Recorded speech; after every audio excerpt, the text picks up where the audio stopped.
네, 롯데쇼핑이 롯데온을 출범한 지 만 2년이 지났습니다. 그런데 사업 부진은 계속되고 반쪽짜리 통합이다, 이런 말까지 나온다고 합니다. 이 내용은 유통산업부 전효성 기자와 다뤄보겠습니다.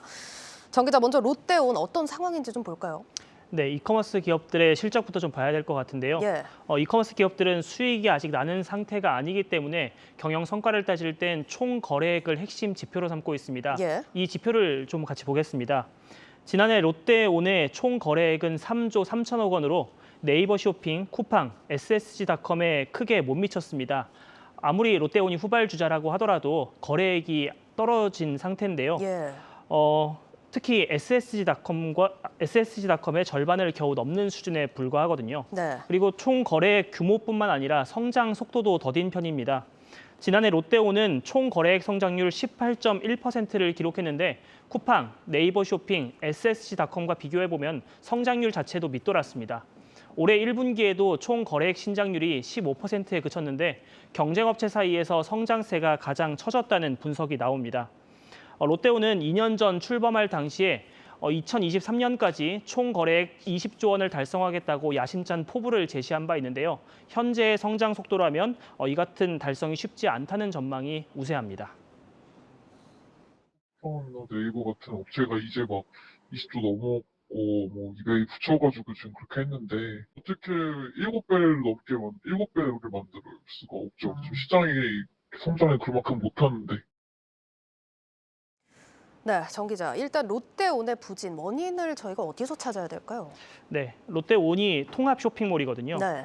네, 통합을 외쳤지만 아직 계열사 간에 제대로 된 통합이 이뤄지지 못하면서 시너지가 나지 못하고 있다는 분석이 지배적입니다. 예. 단적인 예로 롯데온이라는 통합 플랫폼이 존재하는데도 계열사인 롯데하이마트, 롯데홈쇼핑은 별도 자사 온라인몰을 여전히 운영하고 있습니다.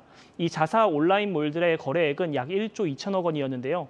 통합몰인 롯데온의 거래액을 웃도는 상태입니다.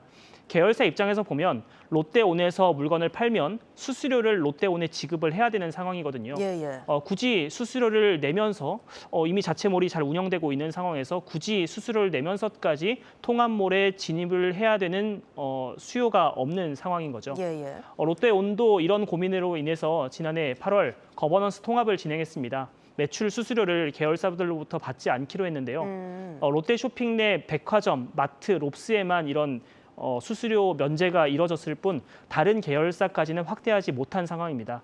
이런 상황에서 그동안 롯데온에서 판매하던 내수 통관 면세품은 럭스몰이라는 쇼핑몰이 새롭게 런칭하면서 예. 역으로 통합몰에서 떨어져 나가기도 했습니다. 지금 들어보니까 일단 통합이 안 되는 게 아니라 구조적으로 좀 통합이 힘든 거 아닌가 이런 생각이 들거든요. 네, 아무래도 조직 구성에서 한계가 좀 비롯됐다는 진단도 있습니다. 예.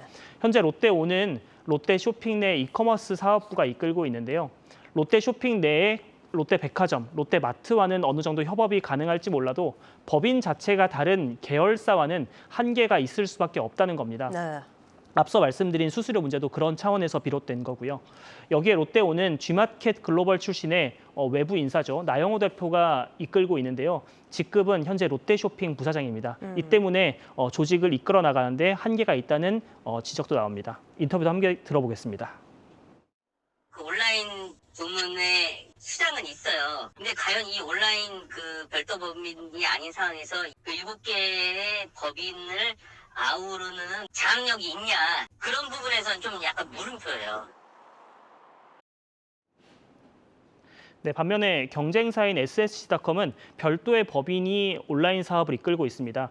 신세계 계열사의 온라인 사업을 SSG닷컴이라는 법인이 이끌고 있는 형태인 거죠. 네. 대규모 투자를 결정하거나 온라인 사업의 방향성을 결정할 때 상대적으로 효율적인 의사결정이 가능한 구조인 셈입니다. 그러니까 비슷한 사례가 있으니까 안 되는 건 아닌 것 같은데 좀 아쉽다, 이런 평가를 할 수 있을 것 같습니다. 어쨌든 지금 롯데는 계열사 간의 벽에 막혀 있는 형국이다, 이렇게 봐야 되는 거죠? 네, 이커머스 업체들이 수익성을 끌어올리기 위해서 도입하고 있는 유료 멤버십 정책에서도 통합과는 결이 다른 행보를 롯데온은 보이고 있습니다. 쿠팡은 매달 4,900원만 내면 무료 배송과 구매 금액 일부를 추가 적립해주는 로켓 배송이라는 서비스를 운영 중이죠. 예. SSC닷컴도 유사한 서비스인 스마일 클럽을 최근 런칭했습니다.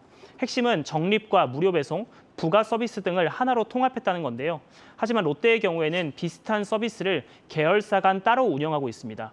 롯데온이 2019년에 런칭한 롯데오너스는 할인과 무료 배송 서비스를, 롯데 멤버스가 최근에 런칭한 엘페이 프리미엄은 추가 적립 혜택을 제공하고 있습니다. 예. 고객으로서는 쿠팡, 그리고 SSC닷컴과 같은 혜택을 보기 위해선 이중으로 구독 서비스를 가입해야 하는 번거로움과 비용이 발생하는 거죠. 네. 결국 조직 구조에서 비롯된 플랫폼으로서의 도약이 실패한 것이 이런 흥행에 실패한 원인이 되지 않았나 싶습니다. 네, 알겠습니다. 여기까지 듣도록 하겠습니다. 유통산업부 전효정 기자였습니다.